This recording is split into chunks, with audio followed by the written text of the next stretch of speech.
I've had comments on some of my videos that I must have had a film crew. I don't. This is a behind the scenes look of how I shoot my films. Through trial and error, I've developed a strategy to get the best shots to be able to tell a story. For all my videos, my main tool has always been the iPhone. Whether that is by using the cameras within the phone or attached to a remote control to film with the drone. Due to the lightweight approach to most of my trips, I often won't have access to a computer, so the iPhone is also used to edit and upload to YouTube.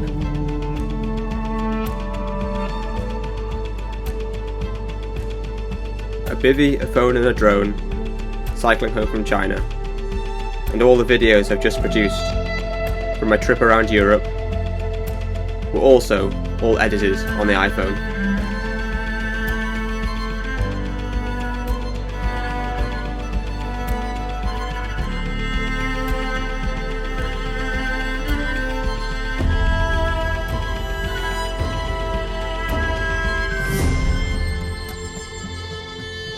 For most of my shots, I'm either filming with the phone on the move, or have left it on the ground to cycle into frame.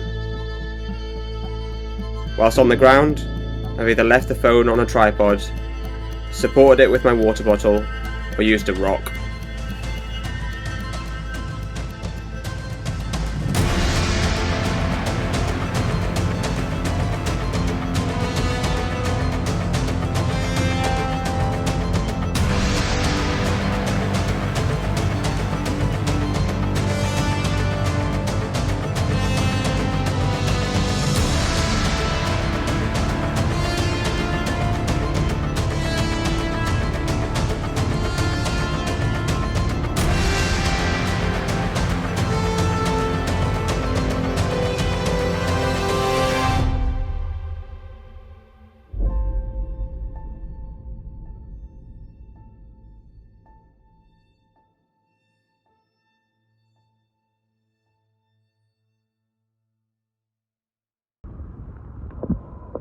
Said in the intro to this video, pretty much all my filming's done on the iPhone, and this is the iPhone 13 Pro, and what I get most of my footage from by putting it on the ground and filming me riding past.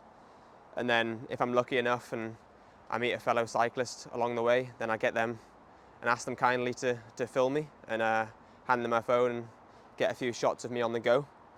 And then anything where I'm descending, where I need both of my hands on the handlebars, or anything where I'm using both of my hands, I use the GoPro, and I'm using the Hero 9 Black, so it's not the latest model. And I pair that with a Pro Standard grill mount. You use your head as a gimbal, whack it in your mouth, and make sure it's lined up, and then you've got full use of your hands, and yeah, get some pretty nice shots with that. For when I am supporting my iPhone on the ground, I'm using a Shure tripod with a Moment MagSafe attachment, so I can just whack my phone on and place it on the ground. Or I use a rock or a water bottle just to keep it upright and be able to ride into frame. It's got a cold shoe mount, so you can attach an external mic. So I've got the Shure mic here that I tend not to use too much because it's just a bit of a faff putting on and having to stop and get it all plugged in whilst you're riding, whereas when you're riding along, just whacking your phone out the pocket and start talking to the camera, it feels more natural to me. And then as for drones, I'm currently using the DJI Mini 3, and it's super good because before this came out, I was using a DJI Spark, and it was okay, but this one has now Follow Me, so I'm able to use that a lot more and get it to track me, and I'm not having to focus on controlling the drone as much. So this is the DJI remote control I use. I pair it with the iPhone. It's just a bit smaller, so you can get a DJI remote with a screen built in, but this fits nicer in a bikepacking bag. And then you've got the joysticks here that screw in. As for charging, I've been using the Nightcore battery packs. This one's the MB 20,000, and then this is half that, but it's waterproof. So if this one goes, then I've at least got a backup. So I'm carrying 30,000 milliamp hours in total. And yeah, this one's carbon fiber, so it's pretty lightweight, and yeah, I didn't have any problems and it worked pretty well.